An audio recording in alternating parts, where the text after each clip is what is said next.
Alright, so we're beginning the bottom of Nun Beis Amud Beis with the statement following. So the Gemara says, Tani Rav Oshia, Bikidushin Debei Levi. So Rav Oshia taught, and again, Bikidushin Debei Levi, so the Rashbam points out over here means, it's the 4 lines from the bottom of the Rashbam, Bitosefta Bebraisa de Meseches Kidushin Shesider Levi, Kimo Shesidju Reb Chiev Rav Oshia. So Rav Oshia taught the following idea. It says, Na'al Gadol Paretz Kolshu. If a person, when we're talking about the halachas of chazaka. So remember again, when it comes to chazaka, when it comes to establishing a proprietary act, so the halacha is that if one goes ahead and does something, even small, that is demonstrative of ownership, so that lamaisa establishes a chazaka. So the Gemara says, Na'al means you close the door, Gadar, you put up a wall, Parat, you make a breach in the wall, Kolshu, any amount, so befanav harezu chazaka. If you do this in front of the seller, or in front of the original owner, then lamaisa, this is a chazaka. So the Gemara darshans over here, befanav in, shelo befanav lo. What do you see from here? You see from here that this is dafka if you do it befanav. This is only if you go ahead and you do it in front of the owner. But if you do a ma'aseh chazaka not in the presence of the owner, then that does not represent a chazaka. Amar Rava. So Rava says, no. So we'll say what the Gemara is suggesting over here is the following. Does a proprietary act need to be done in the presence of the original owner or not? What the Gemara is inferring from this statement of Rav Oshia is that this is dafka, the chazaka is only viable and only meaningful if done in the presence of the owner. But if not done in the presence of the owner, then the chazaka itself is absolutely meaningless. It says the Gemara, Amar Rava, Hachi Kamer, this is what it means to say, Befanav lo tzarech lemeimar lech chazek v'kani. So what the Gemara suggests is the following, that it depends on the following situation. If the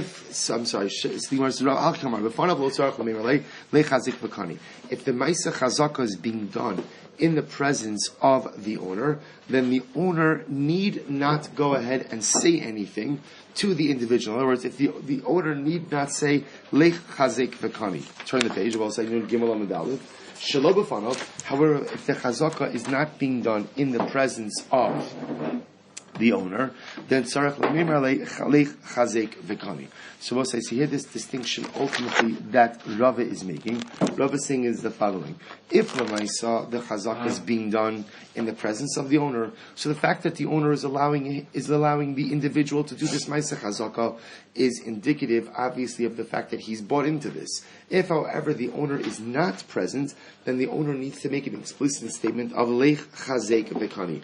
Go and acquire the object. Second line, Nun Gimel Amud Aleph. Bayrat Masna, and I will say that is indeed halacha l'maisa. That's why Shulchan Aruch paskins that if the owner is present, then halacha l'maisa, he need not say lech chazek v'kani. If, however, again the owner is not present, then he needs to tell the person who is acquiring the object, go and do a ma'aseh chazaka. Bayrat Masna. So Rav Masna is the following kasha. Heich Amar Shmuel. So the Gemara says, Bayrav Matana Heich. So what's the case of Matana? Right? How does Matana go ahead and line up in all of this? And as I will say, up until now, we're dealing with the situation where Lemaisa, there's a conveyance or there's a sale. What happens in the case of Matana? How do you go ahead and convey ownership of a Matana? So Mishmuel Mighty Boile Abba. What is Abba's problem? Meaning, what is Abba's question? Hashta Uma Mecher de Kayoyev Lezuzi. So when it comes to a sale where there's an actual exchange of money, it is only if the owner of the object says to the person who's acquiring it, go and acquire it, then there's a proper chazaka. So the Gemara is suggesting over here, if when it comes to an actual purchase where there's an exchange of money, which would seem to be a stronger transactional situation, yet you still need the owner of the object to say to the purchaser, Lech chazek v'kani. All the more so matana, where there is no exchange of money, of course you also need lech chazek v'kani. The Rav says no, man diyoiv matana ba'ayin yafa yoiv. So Rav, on the other hand, holds that one who gives a matana generally gives matana also what we call the ayin yafa. Ayin yafa means literally with a good eye, but ayin yafa manifests itself in, if I'm giving a matana, I want the person acquiring that matana to acquire the matana in the easiest way possible. And in this situation, easiest way means without having to say lech chazek v'kani. Fine. So I'll say, and that is indeed how we paskin That's indeed how we paskin. Ultimately, that by matana, I also need to say lechazik v'kani. I need to be able to make that statement, tell the individual, go and acquire the object. The kama. So now jumping back to chazaka. So now what we've established is, if you want to acquire an object and you perform some type of proprietary act over it, so that's enough to make you the owner. But how much of a proprietary act what must one perform? The kama. So the Gemara says, kol shu. Any amount is enough to establish chazaka. Kiddush Shmuel, Domer Shmuel, Godor Geder, V'eshtimul La'asara.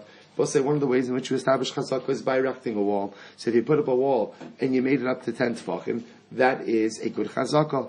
Uparetz pirtza. Similarly, if there was a wall and you breached the wall, and you breached it enough kadeshi chanis v'yetzeba, harezu chazaka. You breached it enough that you can go in and out of it. That's chazaka also.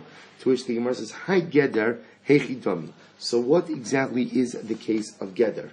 Ilema demeikar lo hava salkila, v'hashtenami lo salkila. See if you want to say the case of Geder was, originally I was unable to get through it, and now I still can't get through it. Then what? My ovid. Then what have I accomplished? Ve'elo demeikar hava salkila, v'hashtelo salkila. I'm sorry. The ela demeikar hava salkila. Rather, it must mean that originally people were able to scale the wall. V'hashtelo salkila. Now people can't scale the wall. To that case, the Gemara says tuva ovid. Then you've accomplished a lot. That's a major accomplishment. To which the Gemara says lo tzricha demeikara havu salkila beravcha v'hashta kasalkila beduchka.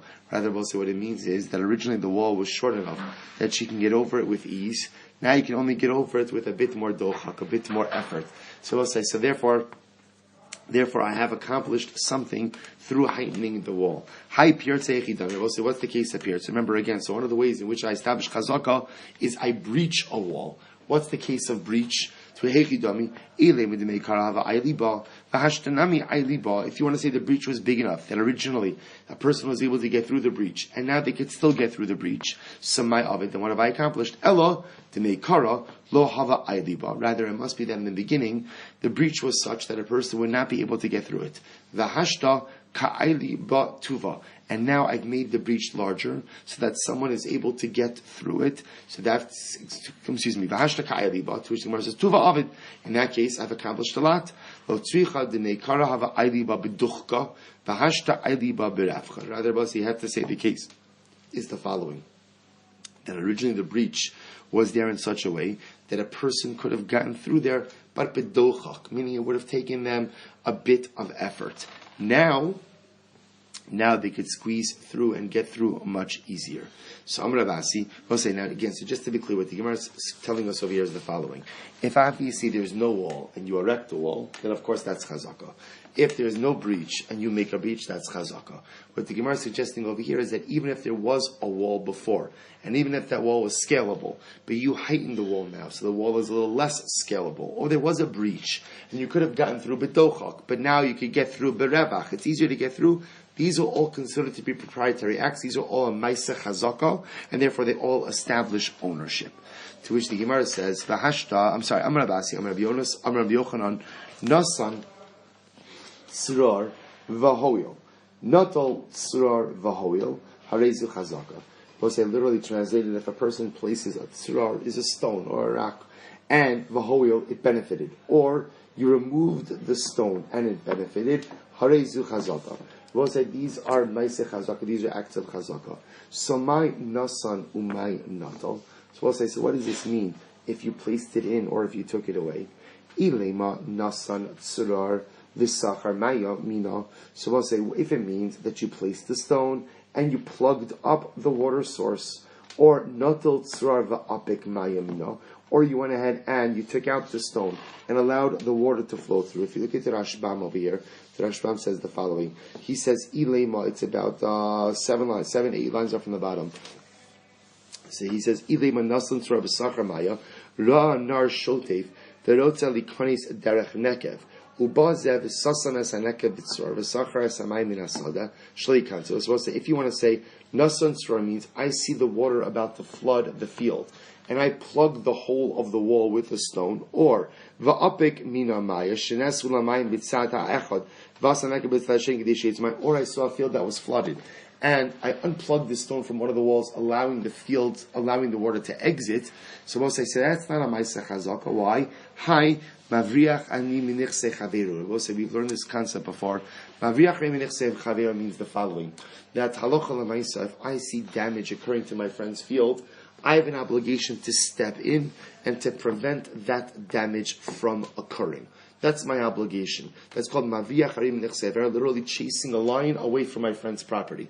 See if you want to say that's the case, where essentially I see my friend's field about to be flooded, and I stop it up, right? I stop up the hole. Or the field is flooded and I let the water out. That's not called the Ma'aseh Chazaka. That's not the demonstrative of ownership. Why not? Because that's the simple obligation. That is the simple obligation I have towards my friend's chotzer to make sure that he does not go ahead and encounter any level of damage. That's called Mavriach Ari Minichse Chaveiro. Because that is an obligation upon every single Jew. Therefore what? That is not demonstrative of ownership. Ella, rather says the Gemara, Ella, Nasan Tzrar Ditzamed Lamaya, Notel Tzrar Va'arvech Lemaya. Rather, what do you have to say? What's the case? So we'll say, look at the Rashbam again. 4 lines up from the bottom. Ditzamed Lemaya, Kimot Tzamed Psil. He says, V'yitzlu l'ba'apar, Chiber ha'mayim shevesocho, Shelo yitzu l'chutz, V'zeu k'mo mashke sada. We'll say, rather, what's the case of Chazaka? The case of Chazaka is the water is in the field, and I plug up so the water doesn't go out, thereby allowing the field to become watered. Or natal tzrar va'ardech lemaya. Or I will say the case of natal tzrar, ultimately again is the case of arvach lemaya. Look at the Rashbam again. The pasach lemaya ayidit tzrar ayidin etiasrar nichnesu amayim min hanar derech har shebekosto. Or I will say the other possibility is I remove the stone to what? To go ahead and water the field, thereby benefiting the field. So the Gemara is suggesting over here is the following: saving a field from damage is a very interesting chilik. Saving a field from damage is not chazaka. Why is that not chazaka? Why? Because that's the obligation that every single Jew has. That's called Mavriach Arimi Nichse Chavero. I have an obligation. This is actually it's an interesting yesod.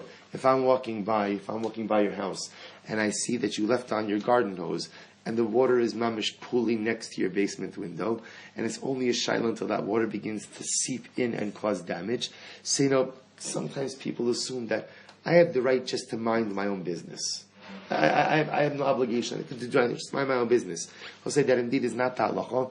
The halacha is a Jew never minds his own business. That's the derech klal, right? That's the derech klal. Jew never minds his own business.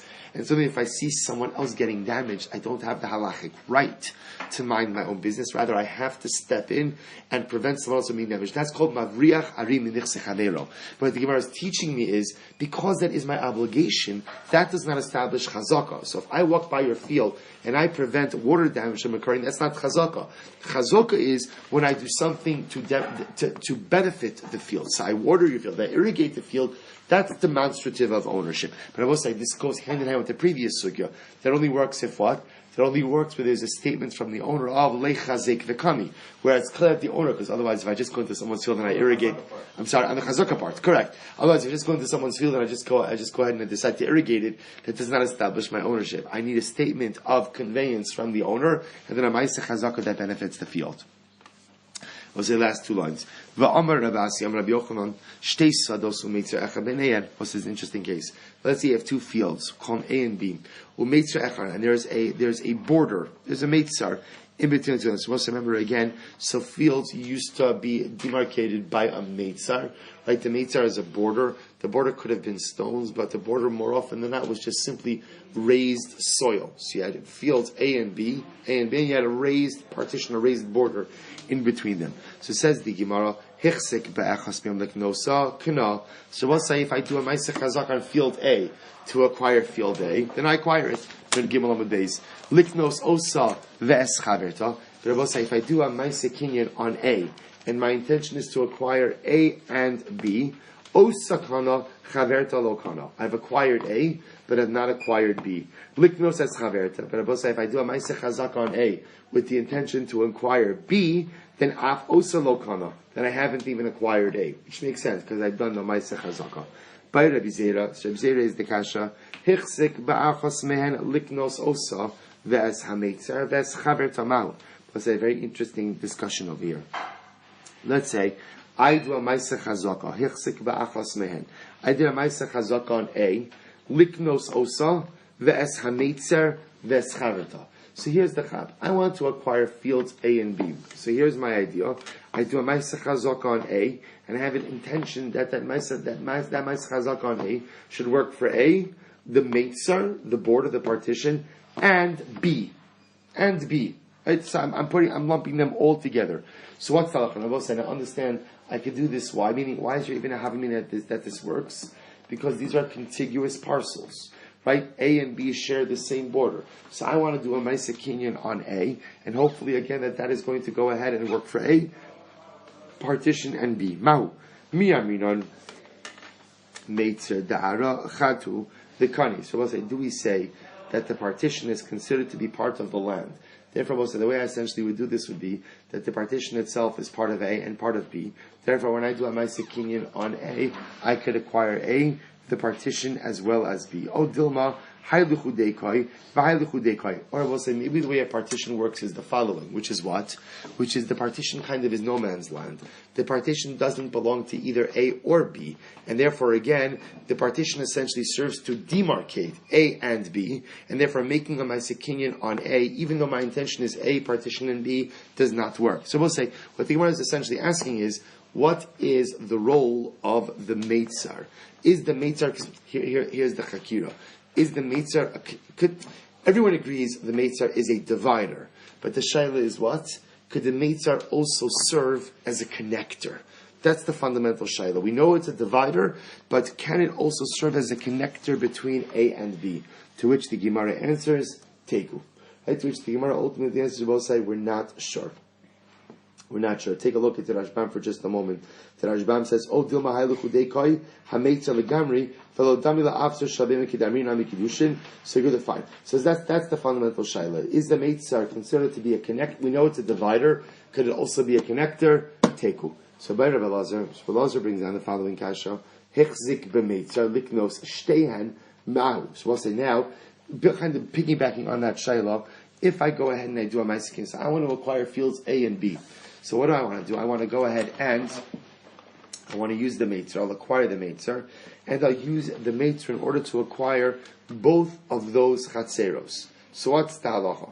Mi aminon hay Meitzar afsara da'arahu v'kani. So we'll say, do we say that literally? Do we say that the Meitzar? Do we say that the divider is, or the partition? Not partition. We'll call it the divider. Do we say the Meitzar, the border? Excuse me. Do we say that the Meitzar is like the reins of the fields, kind of like the reins of a horse, or like the reins of the field in Kani? Oh, Dilma, or do we say, I will say that no, the Meitzar does not connect the two fields, rather the two fields ultimately are separate and independent, to which the Gemara answers Teku. So again, it's the same fundamental shaila, which is, what is the role of the Meitzar? Is the Meitzar considered to be something that is part of the field? Is it considered to be ultimately a bridge between the fields? Could it be a connector between the fields? Or is it just simply a separator or a divider between the fields? We'll say the nafkamina, so far we've seen two nafkaminas, but this is the more major nafkamina. Because we'll say, if you think about it for just a moment, if you say that it's a connector, then if I want to acquire A and B, the most logical way to acquire A and B is how? Acquire the Meitzar. If you hold that the Meitzar is like the reins for the fields, then acquire A and B, acquire the Meitzar, and you could ultimately acquire A and B. To which the Gemara says, Teku. The Teku, the fundamental shaila is, we're not sure about, we know that a Meitzar could serve as a divider, just not sure if it could serve as a connector. But, Baituk. Amrav Nachman, Amrav Baravua. Shnei Batim Zelif Mimizah. We'll say an interesting case. Two homes, one inside of the other. Now, let's take a look at the Rashbam for just a moment. He says, Zelif Mimizah Hapnimi Yeshlo Drisas Haregel Alachitzon. Let's say if you can imagine the following. You have two homes, and remember again, the inner home can only be accessed through the outer home. Now, you have to walk through the outer home, and at least you have to walk through the rishus of the outer home. So the outer home has no access to the rishus harabim on its own. It has to go through derech. It has to go through the pathway of the outer home. So watch this. Shnei batim zelif nimizeh. Hechzik bechitzon liknosa. So we'll say, if you do a ma'aseh chazaka on the outer home, to go ahead and acquire the outer home. Kano, fine. We'll say straightforward. I want to acquire the outer home. I do a ma'aseh chazaka on the outer home. Shalom al Yisrael. Liknos also ve'es hapnimi. What happens, however, again, I will say, you want to do a ma'aseh chazaka on the outer home, but your intention is to use that one ma'aseh chazaka to acquire the outer home and the inner home. Chitzon kana, pnimi lo kana. In other words, I will say, a ma'aseh kinyan, or ma'aseh chazaka, on the outer home does not automatically acquire you, or I should say, does not acquire you for you at all, the inner home. Which I will say, what's the logic over here?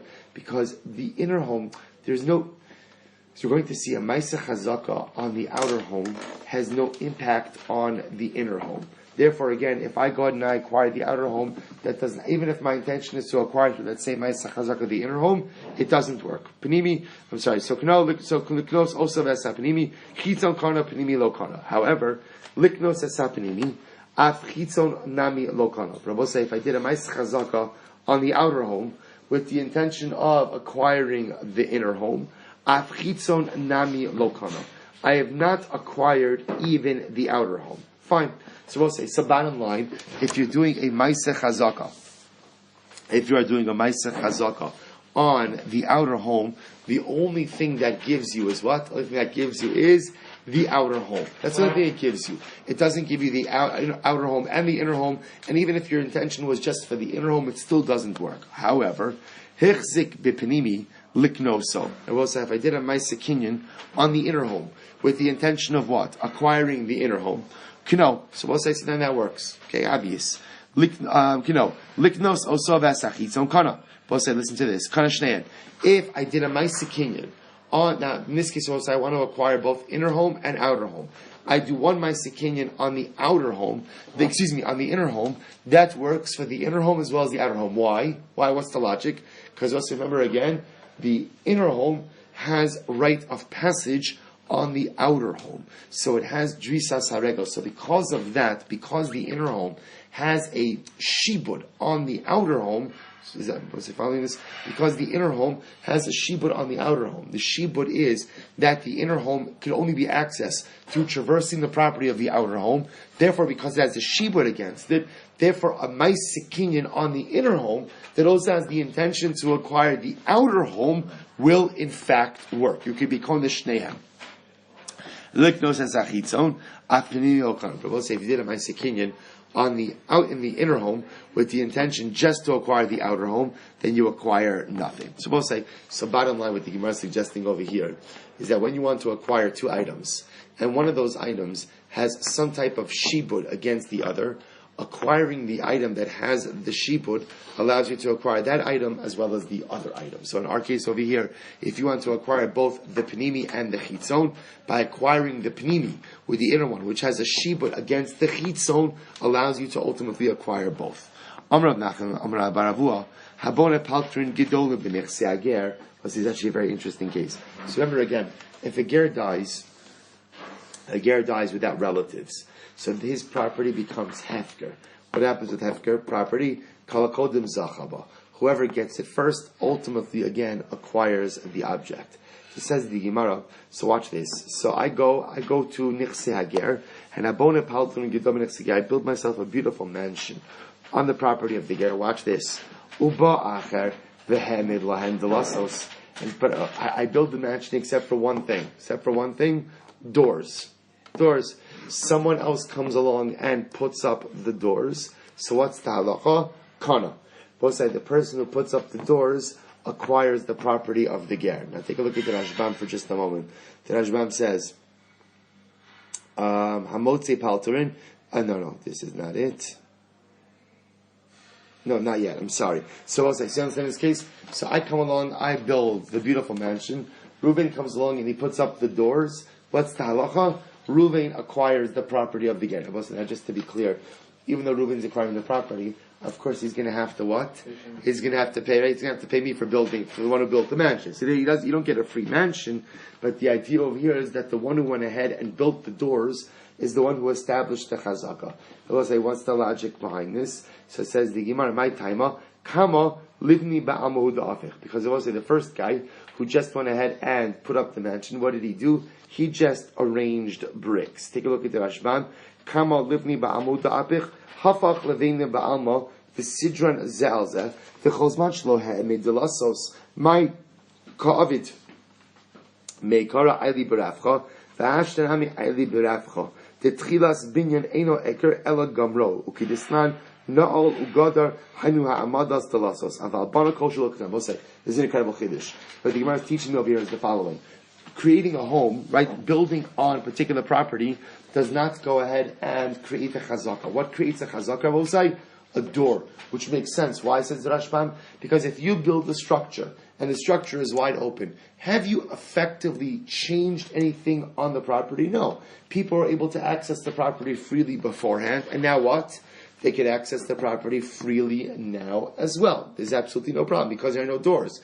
It's only once you go ahead and you put up doors that what have you done?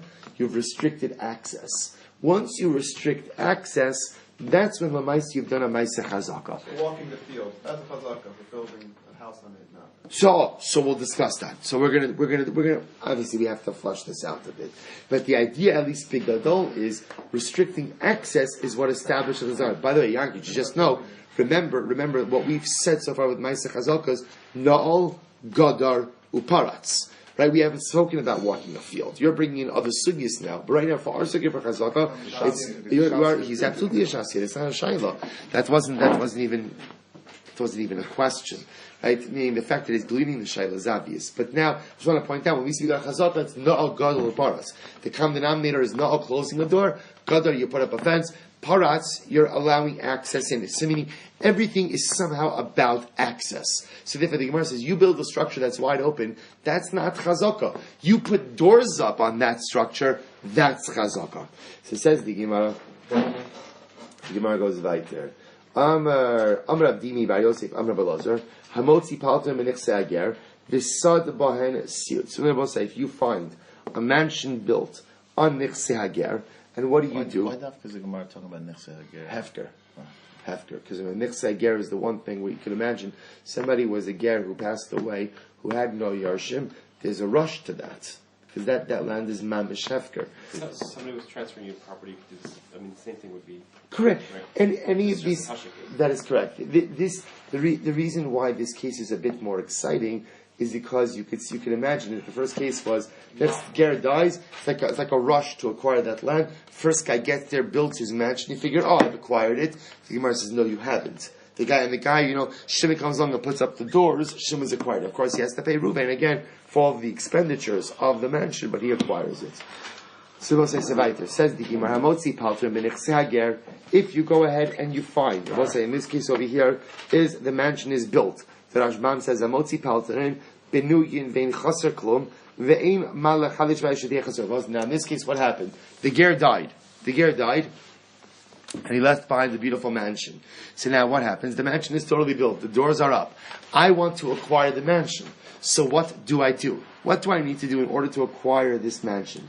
So says the Gemara, so what happens? V'sad bahen siyud, echad, okiyur echad. So we'll say, so what do I do? I plaster one of the walls. The Rashbam says, Siyud is tiach besid. I go and I plaster one of the walls, or okiyur echad. Or I both say, I made a beautiful drawing on it.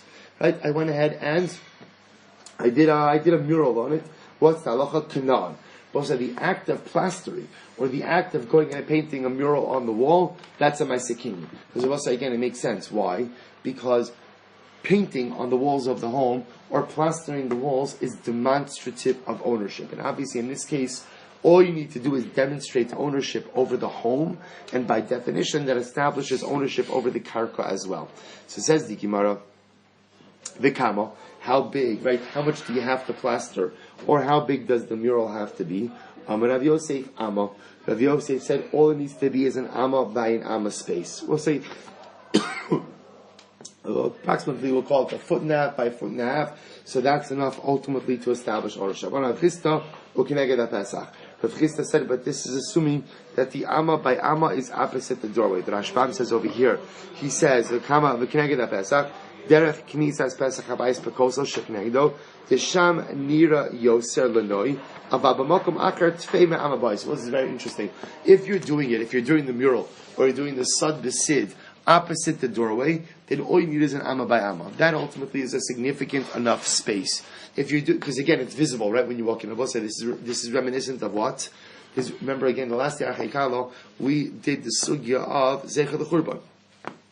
Remember, in the Zecher the Churban is also Sad Ada Besid, is leaving a space of an Amma by Amma unfinished. So the Maisa, again, Amma by Amma is a significant enough space to be demonstrative of ownership. But that's only Keneged HaPesach.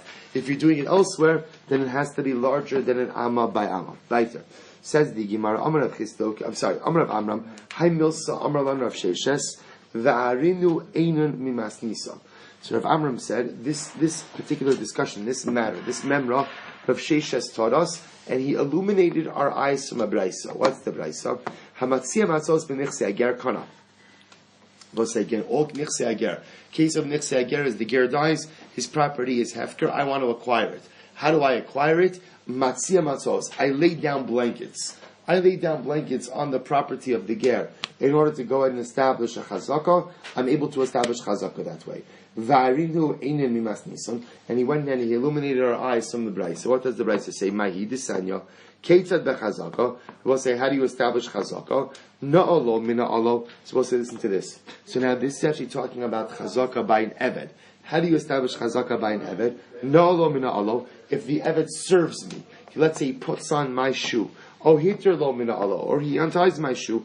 Ushahalach kelef acharav lebeis hamerchotz, or he goes ahead and carries my utensils after me to the bathhouse. Vifshito verchito, and he undresses me, or he washes me. Socho, he anoints me with oil. Gardo scrapes my skin. Hilbisho clothes me. Hinilo puts my shoes on. Higbio, or lifts me up. Kno. Now these are all things that the Eved is doing to me, demonstrative of his servitude. The demonstration of his servitude, by definition, cements my ownership of him.